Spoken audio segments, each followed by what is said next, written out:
What's up, everybody? Welcome back to my channel. It's time for a recap of the second part of the Teen Mom OG Season 7 reunion special with Dr. Drew. We start off with Dr. Drew and the show's founder, Morgan Freeman, backstage trying to talk Ryan into getting on stage with Maci and all of them to call out all of her lies that he claims she has.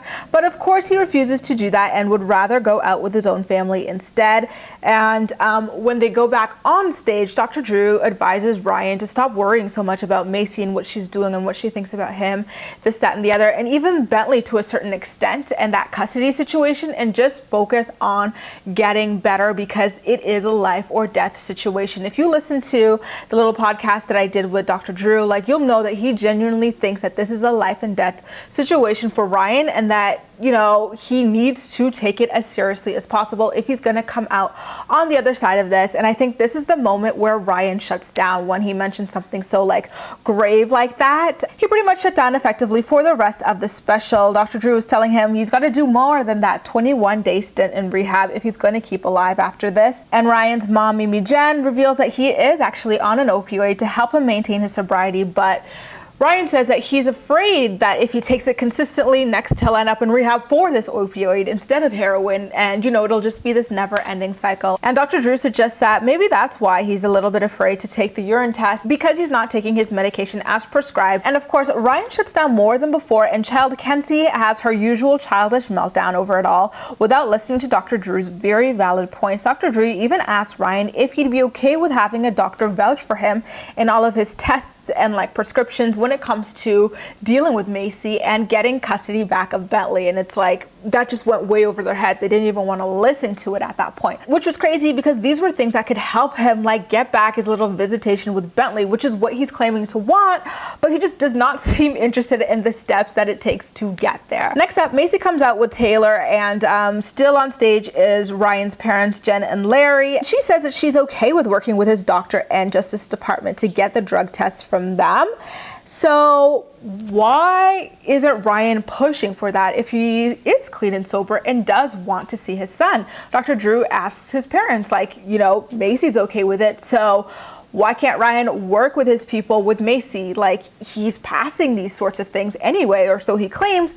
So why not give the results to Maci and work with them? And so the parents were like, yeah, like, we agree it should happen, but there's nothing concrete as to why Ryan hasn't thought of those things or pushed for those things his damn self. Now, you guys, there's a finalizing comment in this little segment where Maci said, you know, I don't know why he wouldn't come on stage to do it. Like, this is the only time we ever have to get together and talk about these sorts of things. And I was kind of like, you know, in light of the podcast I did with Dr. Drew, where he told me that they have virtually, all of these people, virtually unlimited access to, you know, therapists, counselors, mental health, all of these things.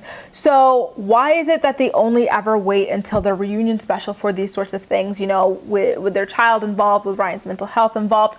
You know, it's got to be humiliating to have this like information about your shitty parenting out there. So I don't know why Ryan and his family don't push to use these MTV resources more often away from the cameras. It shouldn't be only when they see Dr. Drew and like the audience of strangers and us as strangers viewers that they want to talk about custody of this child. Like, no. Next up, Gary and Christina come out and discuss Jody's paternity and how Jody has kind of distanced himself from Gary since finding out that he is not the father. Christina reveals that she actually regrets pushing for the test. Remember, she did it for health reasons, to know about health things with their kids that they might need to look out for in the future. And she just didn't expect the results that they got, or for Jody to kind of react the way that he did. It's not that he's avoiding Gary, it's that he's just so hurt and confused. Remember, this guy was on the birth certificate. He was paying child support. He went to jail for like missing on some child support for a child, and it turns out that the child isn't even his. Wow. Can you imagine? Like, I don't blame him for it, and I do think that he will eventually come around. So I don't, you know, it was sad to see that, that's for sure. Dr. Drew then asked Gary to kind of clarify his deadbeat mom comment. Remember, he said that Amber came to visit their daughter Leah a total of 2 times the entire summer, and Amber did admit that it was actually 3 times. Sorry. So Dr. Drew asked him to clarify about like being a come and go mom, and Gary pretty much backtracked the hell out of it. He was like, no, I just said that I didn't want her to be a come and go mom, and he never even like went in on her as much as he should have, or at all. And then Christina starts clarifying the Twitter beef. Remember, Amber put out the information that she was a gold digger, she had a restraining order, she lost custody of her child, all of this stuff. And Christina said that she never lost any custody. She's got 50-50 custody, but she did in fact admit that she cheated on her ex-husband with Gary. Gary claims he can't stop love, but I claim that you cannot stop the checks. I have a hard time believing that anyone would leave their, husband to get with Gary. Hashtag sorry, not sorry. That's my opinion, and I'm sticking to it. Amber and Andrew Skype in yet again. This time I know that she's too pregnant to travel, thanks to you guys and Dr. Drew repeating that. And she complains about the way that Gary and Christina portrayed her throughout the season. And as usual, she cries and no tears came out. Like, this girl's dedication to being like her distraught mother is unparalleled. She does not care that she can't produce tears. She still goes wailing. She even goes as far as like taking tissues to dab the non-existent tears. I am telling you, between her fake ass crying and her baby daddy's like non-existent film budgets, the two of them have a tinfoil Oscar in their future. We get Kate and Tyler to come back out together, and Dr. Drew asked Tyler about his feelings about all of the rehab that they went through with Catelynn this year, and if he worries about expressing his feelings, and the guilt associated with potentially throwing Kate over the edge with expressing that, maybe he's not happy with the way things are going, things like that. And Tyler admits that he is really cautious and doesn't express his feelings because he's so worried about how they would impact Kate. When it comes to the subject of pot, Tyler admits that he still does smoke pot, but not at the home. He only does it when out with his friends. He also says that he felt helpless and wondered what he was doing wrong to make Kate feel really suicidal and all of these negative emotions. And Dr. Drew points out to Tyler that he looks depressed himself, and Tyler's like, yeah. He didn't finish his sentence, but it seemed like he was going to agree that he was suffering from depression again on his own. And then Kate points out that he got another diagnosis, and Dr. Drew's like, what is it, bipolar? What? How did he just do that? I was a little bit like spooked, and like, damn, like I felt like red myself. And it turns out that he was correct. Tyler was indeed diagnosed with bipolar disorder, and they kind of leave it there. But I was so curious. Like, if I were on that couch, like interviewing Tyler when I found out about that, I would have been like, how does it feel to have pretty much the same traumas as your wife, right? Like the really bad childhood, the absentee parent, like all of that stuff, the drugs, the this, the that.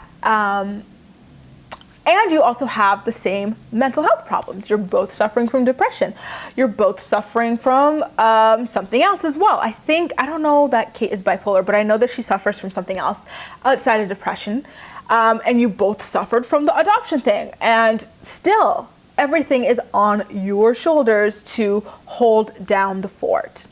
I would have been interested in the answer for that, and whether or not Tyler ever feels like he wants a break sometimes, or he wants to go away. He hinted at wanting to go to treatment himself, remember, for his own issues earlier in the season, but that wasn't brought up. I wanted to know where he was with that, because I do think it would be important for Tyler to take on some kind of therapy and stuff of his own. I know he does some light therapy, but it seems like that wasn't enough for him. Like, he doesn't necessarily have to leave home and go away to another state or anything like that, but I'm curious. We get a nice little Skype visit from Jailbird Pappy, aka Butch, who looked really happy and proud to announce that he made it to the 12th step of his program, and he actually asked to be called Darl from now on, which everybody agreed to, but they only kept on calling him Butch for the rest of the segment, which is really funny to me. Now, what is a teen mom OG reunion without a thirsty grandparent, okay? Obviously, Farrah was no longer interested in filming the show, but I'm pretty sure that Deborah begged and licked every single boot she could find in the tri-state area in order to get her own little segment on the show. She comes in decked out in like her best Forever 21 studded jacket and Justice tween skirt as well, and she really has a way of putting her daughter on blast while pretending to be a concerned parent, you guys. They discussed Farrah protesting her wedding by wearing black and not allowing Sophia to attend. And she also reveals that she feels for Farrah because she thinks that Farrah is frail, and she's also worried about some of the non-porn projects that Farrah's been working on and the friends that she's gained and the choices that she's made along the way. I'm really curious about what sorts of scripted movies or television shows or non-porno opportunities she could be referring to, and I guess only time will tell what the heck this girl comes out with. When Dr. Drew presses Deborah to find out why Farrah would walk away from like an easy ass paycheck, Deborah basically says that she thinks that Farrah's mental health problems or mental illnesses have taken over so much that she can't make proper decisions. She can't understand that people genuinely care for her and want the best for her either. And that was really sad to see, you guys, because I think most of us, like 90% of us, look at Farrah and go, there is something seriously off about this woman. I really hope for her sake, but more importantly, her daughter's sake, that she gets it checked out and like handled. And to hear that her own mom feels like these demons have taken her over this much is really, really hard. And speaking of Farrah, we then get to see her pre-recorded interview with Dr. Drew, and she refuses to answer why she called her mother evil, and it seems like they still don't talk to this day. She also reveals that her mom made her take a lie detector test to prove that she loves her. Like, that was the one question on the lie detector test, and you just can't help but feel sorry for this woman. As wild and wacky as Farrah is, like, just listen to the experiences that she has with her mom. Dr. Drew then asked her to talk about that stuntman that she claimed to be dating, and then the guy claimed that he never dated her. Remember, she was like, I love his kids. We're gonna make a great family. I'm in love. I never thought I'd feel this way again. The guy's like, bitch, who? I don't know your ass. She refused to answer that. She also refused to answer questions about Simon as well. It was pretty difficult to get anything out of this woman. She even refused to talk about the blow up with the producer Kristen, where she acted a plumb fool, and she actually claimed that all of that was just editing. There's no way she treats people like shit. It's just editing. All those clips we saw of you speaking recklessly to not only Kristen but other people around you, and you really want us to believe that 100% of it is editing? Really? Really, Jan? I think one of the major questions on everybody's minds when it comes to Farrah is, does her daughter know that she does porno? Well, she put that like buzz to bed by admitting that her daughter does know that she did do some adult videos in her past. And Dr. Drew then asks her if she's lonely, cutting everybody off in the world, and Farrah claims that she's not, which I don't believe for a second. She says that she's proud of herself for standing up, you know, to what? I don't know.